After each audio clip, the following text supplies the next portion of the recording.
Good morning. It's Monday the 13th, the day after the 12th, where I tested the spark coils on this bike and got great sparks. So the spark coils are good. The new vape system is installed and the initial ignition timing is set. We call it static timing. That's set. And when I kick it over by hand, I do get spark. So I'm going to put the gas tank on this bike and see if I can do a cold start, and then maybe just if it runs at all, stand by, wait till 1 o'clock when Kevin can come up and we can work together to do the final ignition timing using a strobe light. So anyway, we got new plugs, got good coils, got a new ignition system. Let's see how this bike runs. All right, so the gas tank's installed, gas lines are on, petcocks are open, fuel is a fueling, and I've got spark. And the sparklers are back in the engine. So at this point in time, theoretically, I should be able to stroke on it a few times and get some sort of reaction. Let's see what happens.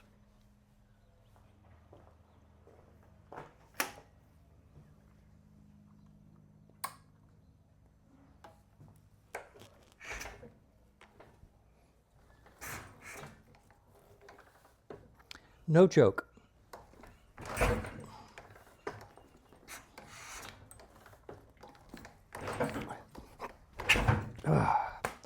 Knee's gonna give out.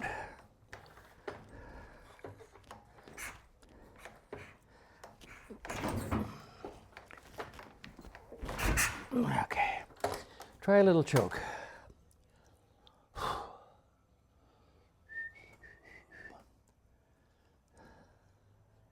I know there's a carburetor under there somewhere.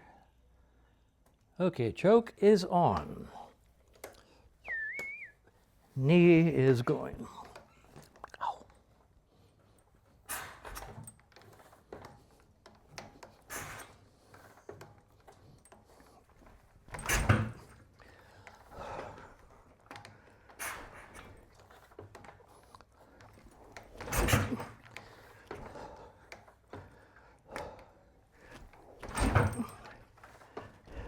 Okay, that was fun.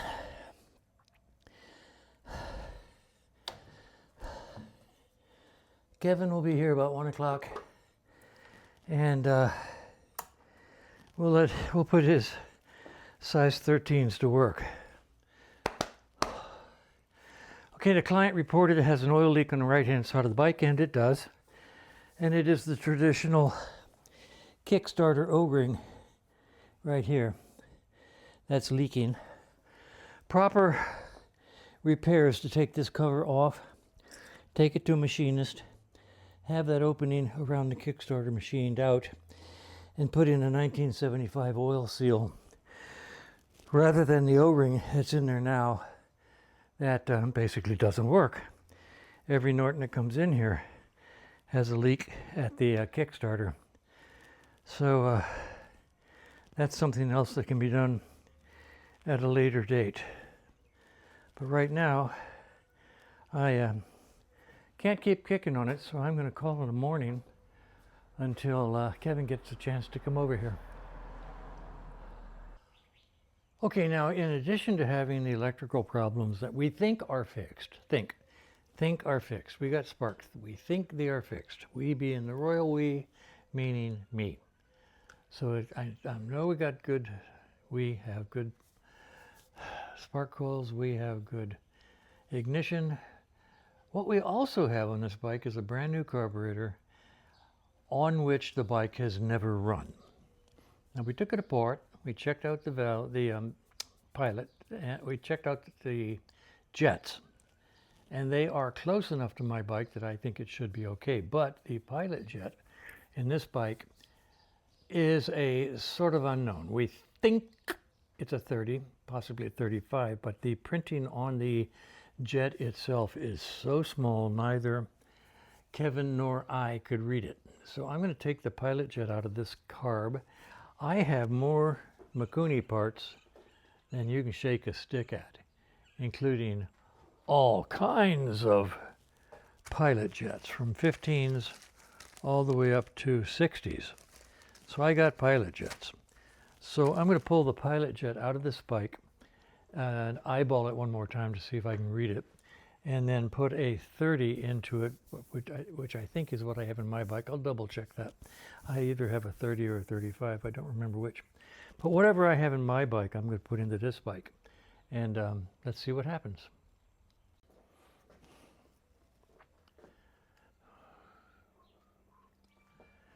All right, so here's the jet. We're going to try to focus down on the jet. And there's the number. Let's focus down even more. I will use my jet cleaner to hold it while we try to read these numbers. Okay, now, let's see, can we focus? I know there's a jet out there.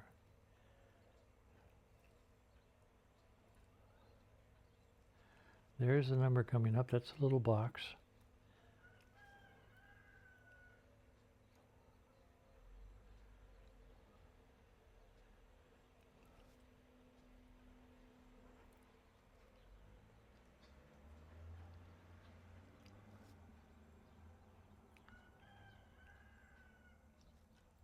I can't read it.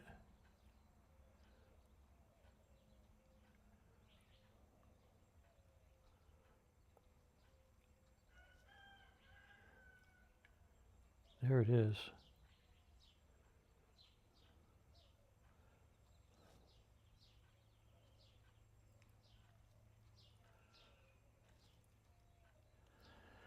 Try it this way. I don't even know which way it goes.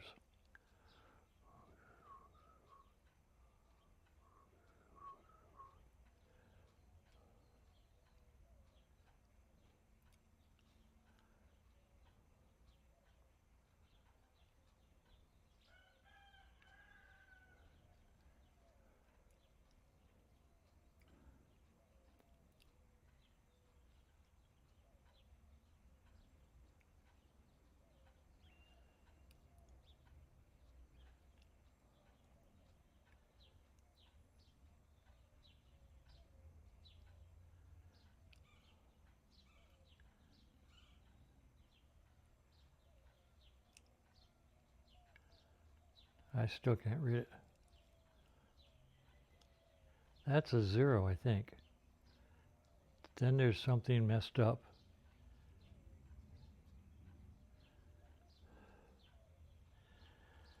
And okay, I don't care. I'm going to go do the research and find out what's in my carb, and take it out of this bag, probably a 30 or a 35, and put it in this carburetor. I'll be back shortly. Okay, so my Mikuni has a 35 pilot jet.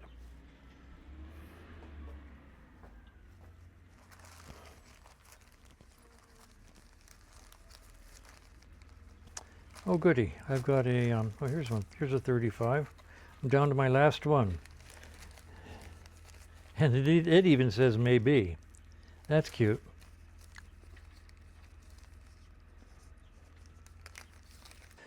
This is interesting. This is the jet that came out of the bike, the one we can't read. This is a 30. This is 37.5. And this is a 40. This is not a tapered gauge. It's a tapered reamer. Let's see if it serves the same purpose. This is the one that came out of the bike. And it goes that far onto the reamer. I'd mark it, but what the heck? That's the one that came out of the bike.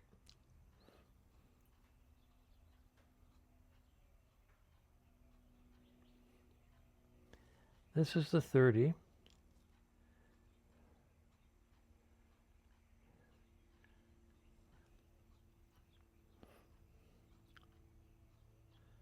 37.5.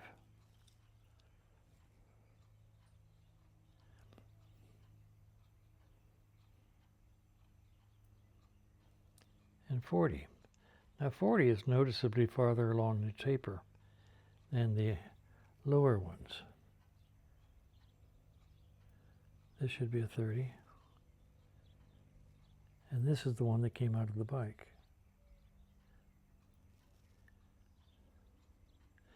Let's sort of eyeball that. The one that came out of the bike. And a 30. It's either the same or this one's going a little farther up on the gauge than the other one. But I'm going to call that a 3 under the right angle, right there. It says 3. And that says 0. I'm going to call the one that was in the bike a 30. After having cleaned it. So I'm going to change it out to a to a 30. I don't have a 35, but I do have a 37.5. I'm going to put a 37.5 in it.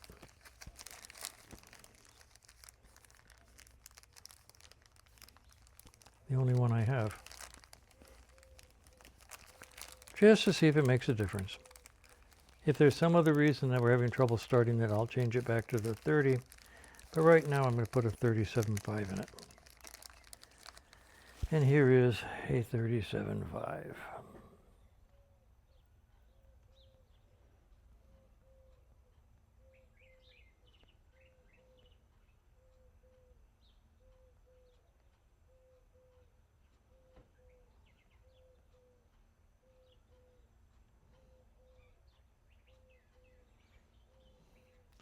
I'm going to put this in the bike.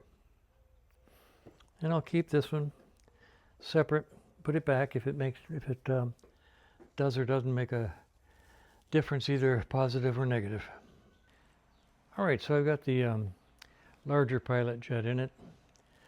I'm going to kick on it a couple of times and then wait for Kevin to come here because I can't kick on it too many times.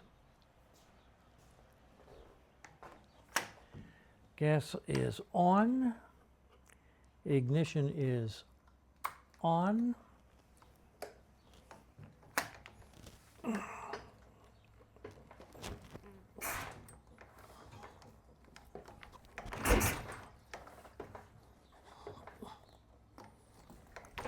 It's not even trying.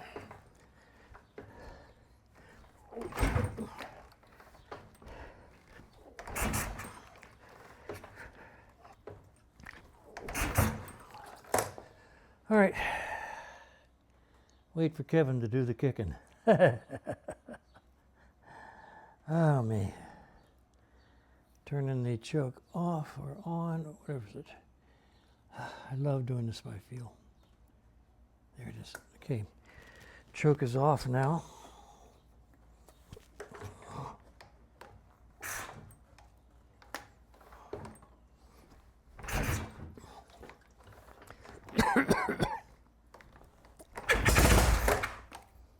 Hello.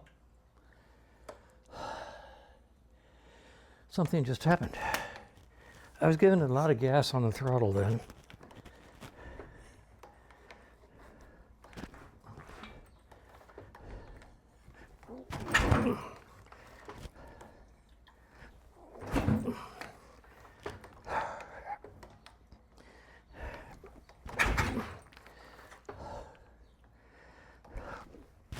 Oh, Jesus.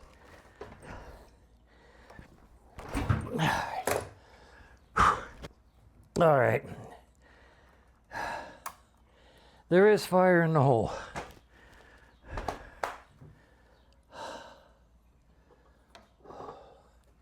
But I need bigger feet to kick it some more. That's where it stays.